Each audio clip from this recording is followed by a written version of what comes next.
বন্ধু বান্ধবদের সাথে ডে আউট মানেই 1 মাস আগে থেকে যতই প্ল্যান করা হোক না কেন, ডেট তো চেঞ্জ হতেই হবে। আমাদের 7 জনের এই মিষ্টি গ্রুপটারও ঠিক সেই অবস্থাই হয়েছিল।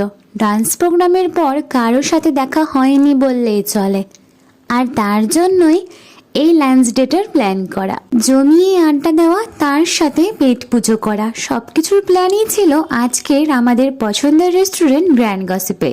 এরপর শুরু হলো একের পর এক খাওয়া দাওয়ার পালা। স্টার্টারে ছিল চিকেন রামস অফ হেভেন। এটা খেলে সত্যিই মনে হয় হেভেনেই পৌঁছে গিয়েছি। তার সাথে মেন কোর্সে নিয়ে নিয়েছিলাম mix fried rice, chicken Hyderabadi, chicken রাং মশলা, আর ছিল সেজওয়ান রাইস। তবে আজকে আমাদের শো স্টপার ছিল সিজলিং ব্রাউনি উইথ আইসক্রিম, যেটা খেতে কিন্তু দুর্দান্ত। এই ফার্স্ট আমি ট্রাই করলাম, তবে বুঝতে পারিনি সেই প্লেট নিয়ে সবার এত টানাটানি শুরু হয়ে যাবে। সে যাই বলো, সবাই কিন্তু খুবই এনজয় করেছি।